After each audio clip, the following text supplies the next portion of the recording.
news getting to us that Verydarkman has actually gone to interview the Igbo king in Ghana. You guys, according to some people, that Verydarkman is actually in a big trouble.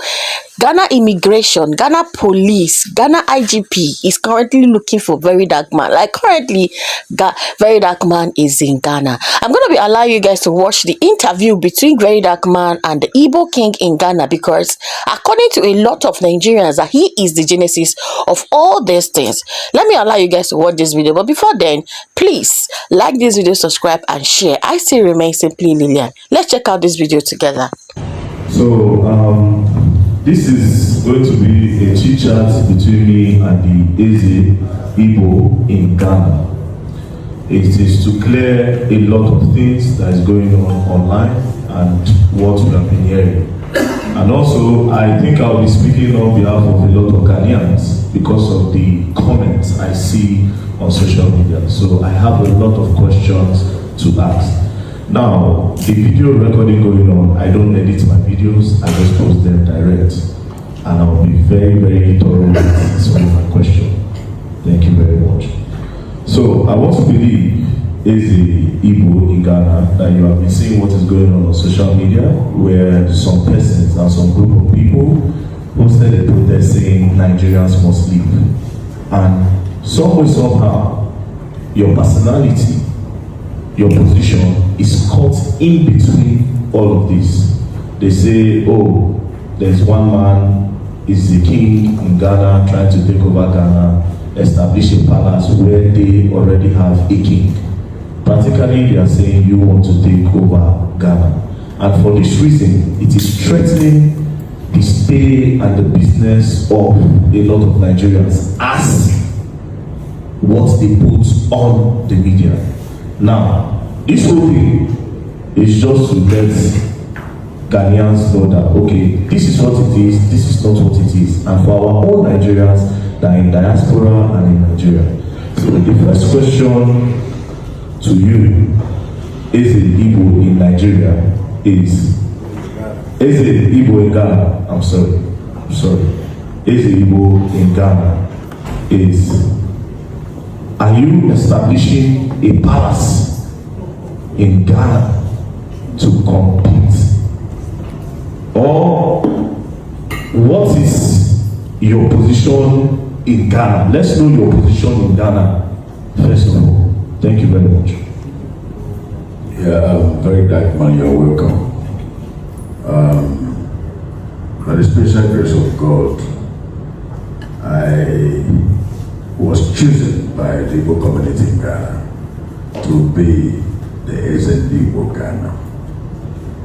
I am the leader of Igbo community in Ghana in our language, as our local language, SND Igbo Ghana. And there's the Igbo in diaspora did not begin here in Ghana. It's all over the world Igbos are found.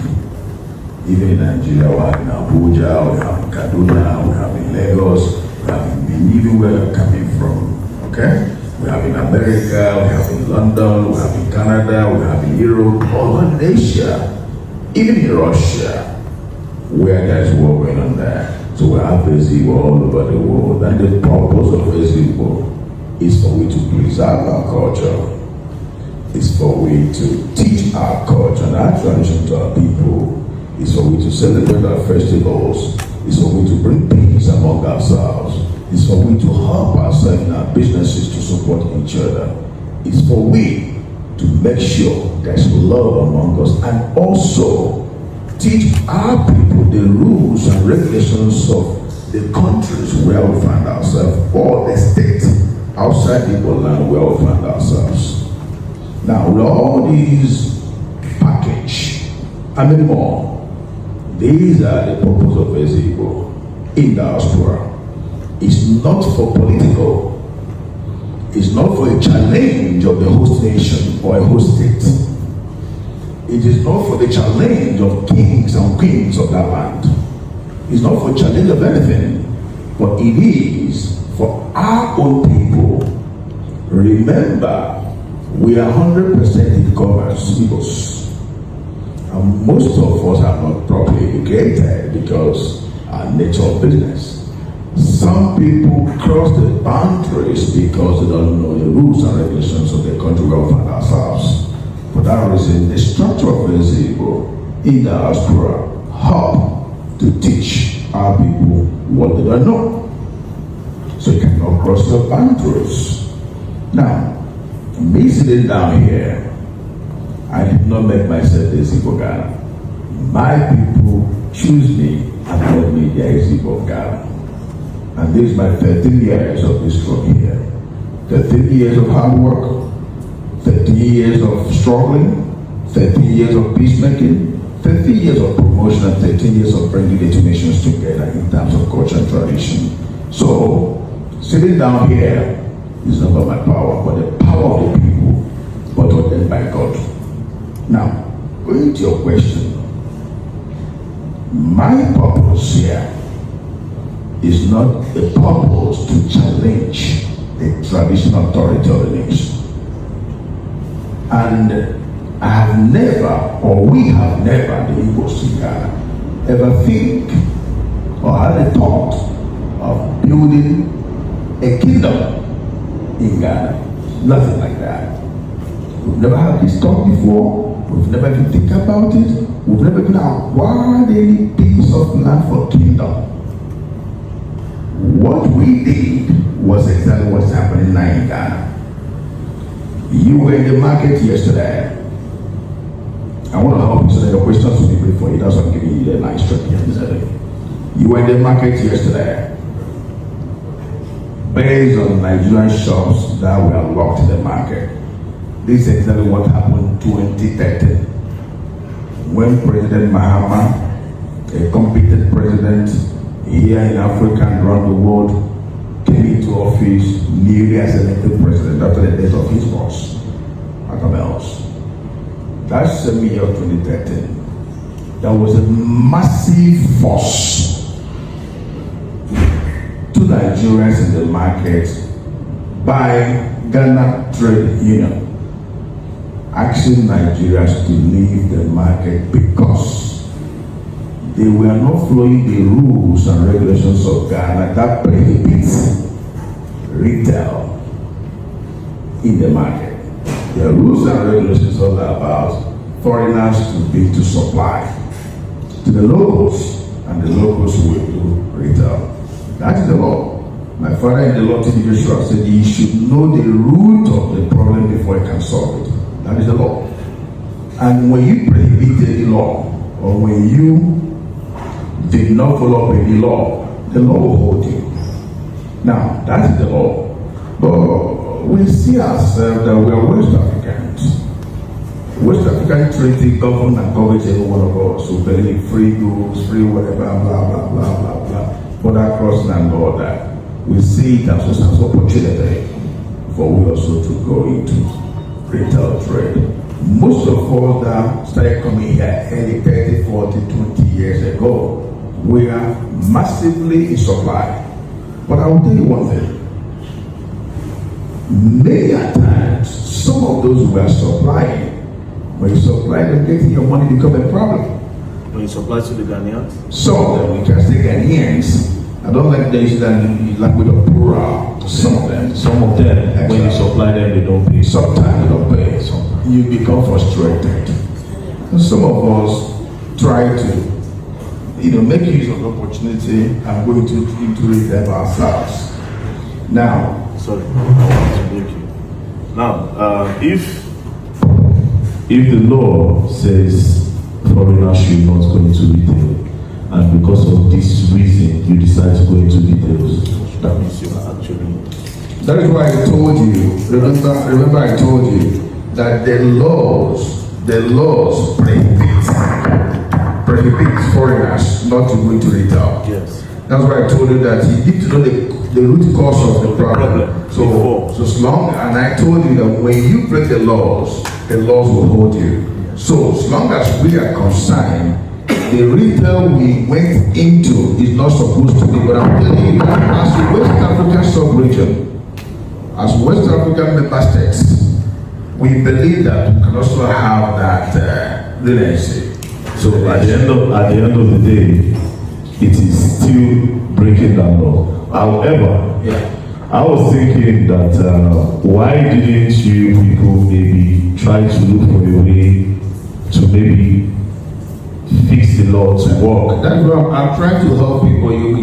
Okay, I'm coming back. Sorry for continuing. Yeah. Sorry for Let me help you so that your interview will flow very well. Okay, thank you. Now, I said something. I said during this age, the Ghana Trade Union realized that Nigerians, we are going out of the laws by doing retail in the market.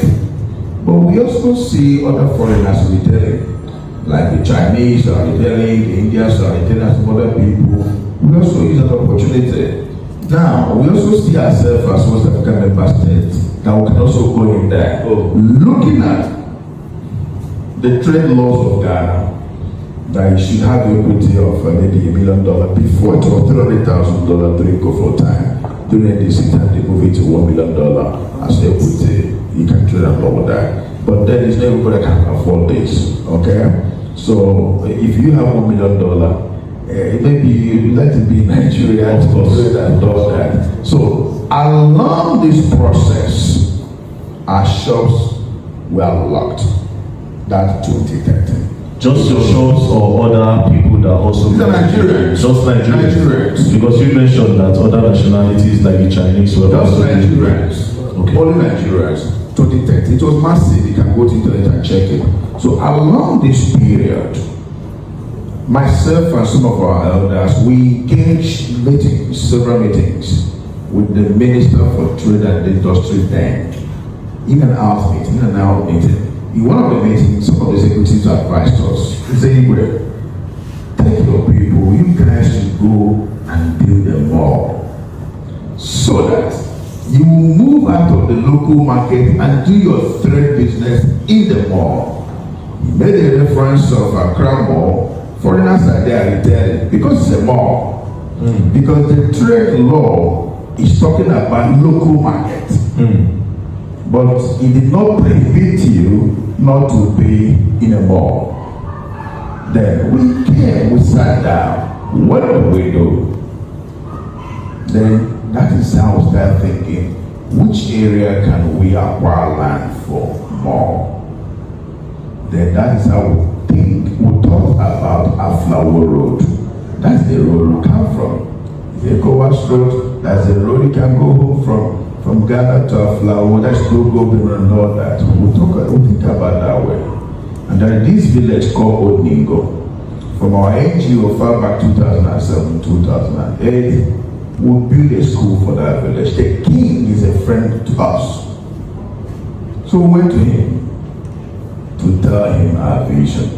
Your Majesty, we want to get a land for Igbo Mall. And he has been telling us to come and buy land for development and all that. Now opportunity has come. The last we were there is 2007, 2008, after we finished the school. Now 2013, many years ago after that. Then conversation gives birth to ideas. We're discussing about the land. We to purchase land for more. And that discussion, what ran into our mind is if we build more along this road, the distance of the town is so much, we might not be able to have that patronage. Let's do it like Chinese town. Let's do it like a community. Let's do it like a village where we can come, acquire land, build houses, and have a community where we can do business. Just like Chinatown. Just like Chinatown. This came in our mind. We'll quickly have that chat with the king. The king was happy because that would bring development for him. Now, he offered us, okay, we can even give you guys 200 acres of land, you pay installment. Say, Your Majesty, no, it's too much. Give us like 50 acres so we can pay gradually. And that was beautiful discussion, beautiful deal. He asked his boys to go with us to the land. We saw the land, beautiful land, green area. We took pictures and videos. We went back to the king to tell him, yes, we're happy, we love the land. Then we discussed the price and the modalities of payment. We agreed to pay every 3 months. We came back. just like you came here a week after. Crystal TV came here for conversation, for discussion, for interview, and they want to know. And I'm not enough to 1 year on the throne of that time. They want to know my plans, my vision, what I want to achieve for Igbo people, for Nigerians. Along those interviews, I now told him, we've even acquired 50 acres of land where we want to build Igbo village. I'm an architect. I designed this house, I designed that, I built. Oh, Yeah. this house is not a palace that was given to you. This is a house that you built. It's my home. This is about 19 years old building. So the house is older than you on the throne. Yes. I bought this house before the throne. When were you inaugurated or coronated? 2012. When did you build the house? Long ago, 19 years ago, changing now. So this is not like you didn't build this to make it a palace. No. You built it as a whole. My residence. And before God gave me the opportunity to lead my people as a Igbo of Ghana. It is actually an intimidating place, actually. It is not. It is beautiful. It's a good place. But sorry to cut you. Okay. So, God is a master planner. I didn't know I'm gonna be the Igbo leader in Ghana. But God designed the house like this. So he did it like that. And he knows what he's gonna be for future. I've never dreamed, I've never thought of being a king or being a chief. I mean being a Igbo, being a leader or whatever. All I know, I am a successful businessman to the glory of God. Thank God for that. Now along this process, they came for interview and they want to know my plans and my visions, and I told them, I said, we have acquired 50 acres of land where we want to build Igbo village. The definition of village and kingdom is different. Yes, Google it, check it. Different meanings of kingdom and village. Now, this was 12 years ago, the interview. If you look at my physical appearance now and the physical appearance of that video, You were young. can see how young Yes. I was then. 12 years ago video. Now, 3 months after, the elders and I went back to the king to pay for the land. The king told us, Igwe, hold your money. There is litigation over the land. Hold on. When we finish the litigation, you guys can come to pay. We keep going there throughout 2013. At the same time, we are solving the problem with the Guta. Through this office of my elders, we are able to assemble the Guta president and all his executives around the entire region of Ghana. We held meeting with them in the office in Accra, and we were able to have, a pathway. So throughout 2013, we could not get the land, we keep going there. 2014, we keep going there. The land did not work. Now, we forget about that vision. We have settled our problem with the Guta. The land is not working out, then we left the vision. Till today, no piece of land was acquired, no plot of land was acquired. For that vision, we left it.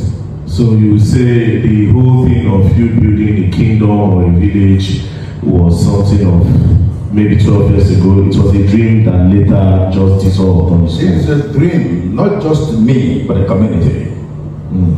Not me to come and build a village. It's for the community. If you even listen to that video properly, I said how the village will look like. I also said Igbos will come to acquire land. We're going to have high rises over here. We're going to have shops, market, and all that. It is a vision that will come together to conceive a vision that came out of circumstances that you are seeing today. Okay. Okay. So I'll go to my next question. Now, I came into your palace, like I said, you came into your palace/house. Now that you said you built it before your coronation, so I'll call it palace and house now. So I came into your palace, and it is actually very intimidating, the whole lion statue outside and everything. Do you think you are doing too much with all of this? Or would you say it is in your personality to just feel at home, and anywhere you have, you just feel like, I'll make it nice to my taste? Because I want to believe that maybe some of these our Ghanaian brothers, maybe when they pass this place and they see how we look, maybe they feel like, okay, I think he is doing too much. Because they say is that you are actually doing too much. So would you say how you carry yourself and how everything is, would you say you are indirectly challenging them? Because you might not directly challenge them, but maybe unconsciously it's an indirect challenge that is making them feel somehow. The Igbo king in Ghana is really pushing so hard, like he's forcing Ghanaians to take him in. Verydarkman is really doing too much, and he's still trying, because what government is supposed to be doing is Verydarkman that is doing it now. Should I say the messiah of Nigeria, Verydarkman? You guys, the interview between the Igbo king and the Ghanaian, the Igbo king in Ghana was too lengthy. I have to reduce this. But what am I trying to say? Nigerians traders should just be law-abiding citizens and understand and follow the law, because there's no retailing. This time around, Ghanaians are saying that we don't just want you guys. Like, it's not even about your document or anything. Like, you have to go back home. It's high time that Nigerians should understand that Ghanaians are really tired of them, and they should start going back. Like, start going back to invest in your countries. Anyway, let me know your thoughts on the comment section. What do you think about Verydarkman coming to Ghana and even interviewing the Igbo king? You guys, let me know your thoughts on the comment section. Please like this video, subscribe, and share. I will see you on my next one. Bye.